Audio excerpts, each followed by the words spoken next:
Hello tout le monde! Bienvenue dans ma première vidéo!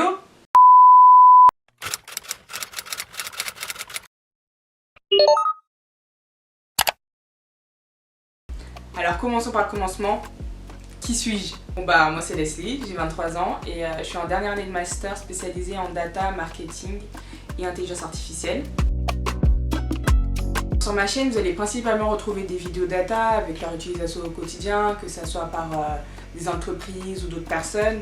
J'ai pris par exemple aujourd'hui le cas de Netflix. Après, j'ai quand même décidé de ne pas trop me focaliser que sur de la data et d'élargir un peu mon spectre au numérique. Après, pas de panique non plus, j'ai quand même un minimum une ligne éditoriale. Vous n'allez pas, je sais pas, du jour au lendemain retrouver un vlog sur mes vacances à Malte.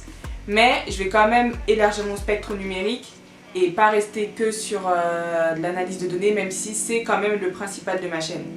Bon, maintenant entrons dans le vif du sujet.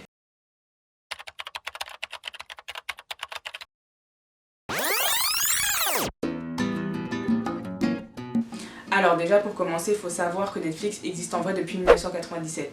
Sauf qu'à cette époque, c'était pas la grosse plateforme de streaming que nous on connaît aujourd'hui, mais plus une petite plateforme en ligne pour louer ses DVD. C'est seulement en arrivant dans les années 2000 que les deux fondateurs de Netflix ont enfin décidé d'utiliser la donnée qu'ils avaient à leur disposition. Ils ont décidé de mettre en place un système de suggestion en analysant les avis utilisateurs laissés par les locataires de DVD. Très vite, ils ont vu le résultat, ils sont passés d'à peu près 300 000 utilisateurs à plusieurs millions. Donc forcément, en voyant le succès, ils ont décidé d'affiner leur algorithme, de plus seulement se baser sur les avis utilisateurs, mais également sur la typologie du locataire et sur le genre de film qu'ils pouvaient louer. Tout était analysé. Alors là, nous sommes en 2011, Netflix a sorti cette fameuse plateforme de streaming qu'on connaît tous. À cette époque, l'entreprise était déjà considérée comme une des plateformes ayant le plus de données. Avec cette nouvelle forme de streaming, les données ne vont faire que se multiplier encore et encore. Elle va plus seulement se focaliser sur les 3 types de données évoqués juste avant, mais elle va commencer à regarder les programmes les plus regardés, à quel moment, sur quel appareil, les données de géolocalisation, lors d'un visionnage d'un programme, quels sont les moments de pause, les moments qu'on revisionne, à quel moment on arrête une série, enfin bref, tout est passé au crible. Alors oui, il faut savoir qu'il y a des mecs qui sont littéralement payés pour vivre le rêve de la plupart d'entre nous, c'est-à-dire regarder des séries. Oui, ça existe et ça s'appelle un tagger.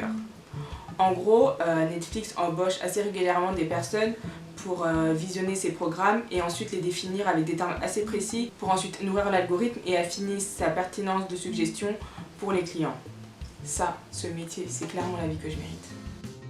Alors je pense qu'on peut dire que les deux fondateurs de Netflix se sont lancés dans un pari assez osé en se focalisant principalement sur la suggestion de programmes personnalisés liés à la donnée récoltée et analysée de manière assez pointue. Je pense qu'aujourd'hui on peut dire que c'est un pari assez réussi. Je pense que les deux fondateurs le voient assez régulièrement sur leur compte en banque. Donc c'est grâce à cette analyse de la donnée accrue qu'aujourd'hui Netflix est considérée comme la première plateforme mondiale de streaming. Alors oui, vous l'avez peut-être remarqué, même sûrement remarqué, j'ai changé de coupe de cheveux. J'ai une nouvelle plante. Par contre, les vêtements sont les mêmes. Tout cela s'explique par le fait que cette deuxième partie est tournée quasiment 1 an après la première partie. Qu'est-ce qui s'est passé? Après avoir tourné la première vidéo, j'ai eu un gros manque de confiance en moi. J'ai abandonné toute idée de mettre ma face sur YouTube. Puis au final, quelques temps après, je me suis remotivée parce que c'est quelque chose que je voulais vraiment faire. Je me suis également fait menacer par quelques amis qui voulaient absolument que je sorte des vidéos. Et c'est donc là que j'ai décidé de reprendre du service. Enfin bref, je suis pas là pour raconter ma vie, je vous laisse avec la deuxième partie. Alors, lors de la première partie, on vient de voir la naissance de Netflix et comment l'entreprise est devenue, notamment grâce à la data, la première plateforme de streaming en ligne au monde. Maintenant, pour mieux illustrer mon propos, je vais vous présenter quelques exemples concrets de l'utilisation de toutes ces données par Netflix au quotidien. Alors, si vous êtes un utilisateur régulier de Netflix, vous connaissez sûrement la série House of Cards, que vous l'ayez regardée ou bien tout simplement vu passer par exemple sur votre écran d'accueil. Il faut savoir que la création de cette série a été faite en grande partie par l'utilisation de la donnée. Je m'explique. Alors, pour la conception de leur nouvelle série, Netflix a décidé de mettre cette fois-ci la data au cœur de la conception. Pour cela, ils ont dû analyser près de 30 millions de lectures de films et de séries, 4 millions de notes attribuées à différents programmes, ainsi que 3 millions de requêtes faites dans la barre de recherche par jour. De toute cette analyse très conséquente, 3 tendances ont émergé. Alors déjà, dans un premier temps, on a pu constater que la version britannique de House of Cards, qui était sortie bien avant, avait connu un véritable succès sur la plateforme de Netflix. Ensuite, on a pu constater que les productions de David Fincher avaient pas mal de succès chez les utilisateurs. Et le dernier constat est que les programmes où apparaissait l'acteur Kevin Spacey attiraient pas mal de monde. Ils ont donc décidé de combiner ces 3 tickets gagnants en faisant un programme qui serait un remake version US de la série House of Cards, de mettre à la production David Fincher et en acteur principal Kevin Spacey. Et de là est née la série qu'on connaît tous, House of Cards. Ils ont décidé d'aller beaucoup plus loin et de ne pas seulement utiliser la donnée pour la production de la série, mais également de la mettre à profit pour la promotion de la série même. Grâce à l'utilisation du machine learning,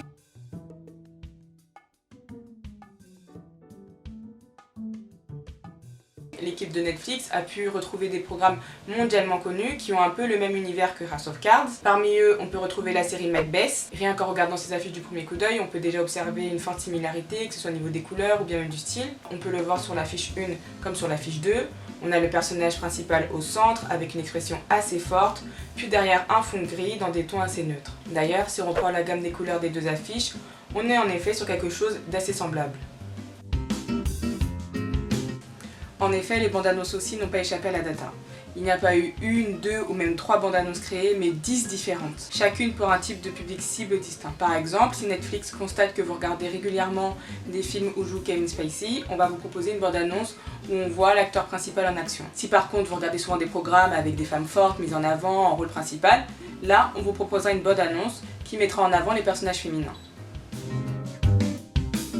Concernant la communication, la donnée a été utilisée pour faire du marketing prédictif, c'est-à-dire déterminer le meilleur moment pour promouvoir la série et avec quel type de contenu.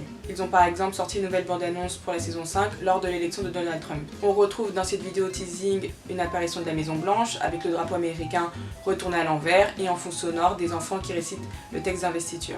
D'ailleurs, la vidéo se veut volontairement très sombre pour représenter le chaos dans lequel se trouvait le pays à ce moment-là. I pledge allegiance to the flag of the United States of America and to the republic for which it stands, one nation, under God, indivisible, with liberty and justice for all.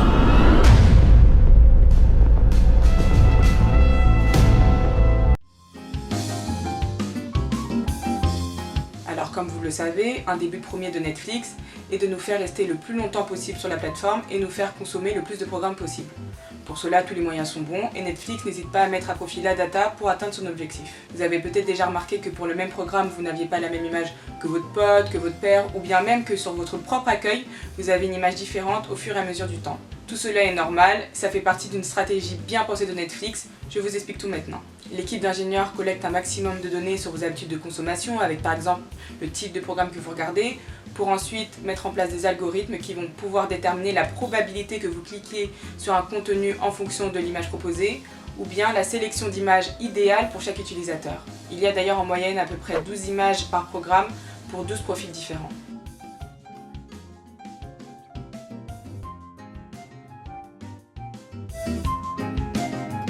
Ils font également de l'A/B testing. Ils vont par exemple vous proposer un programme avec un certain visuel, mais s'ils constatent que vous ne cliquez pas, ils vous proposeront toujours le même programme avec un visuel différent qui vous attirera peut-être plus. Cela permet de savoir quel type d'image est susceptible de susciter votre intérêt et d'être de plus en plus précis dans leur ciblage. Et tout cela se fait bien évidemment par le biais d'algorithmes. Il n'y a d'ailleurs pas que les images qui changent en fonction de vos goûts et de vos habitudes de consommation, il y a également les rubriques mises en avant ainsi que leur dénomination. Par exemple, si vous consommez souvent le soir des thrillers psychologiques et que vous tapez la catégorie régulièrement dans la barre de recherche, il est possible que les soirs qui suivent, on vous propose dès la page d'accueil des thrillers psychologiques. Et là vous vous dites sûrement, mais comment fonctionnent ces algorithmes magiques? Malheureusement, les ingénieurs de Netflix ne veulent pas trop en dévoiler sur leur savoir-faire, ce que je peux totalement comprendre. Ils détiennent là une vraie source d'or entre les mains, un peu comme Coca-Cola et sa recette secrète. Bon, j'espère que cette première vidéo vous a plu et on se dit à très bientôt.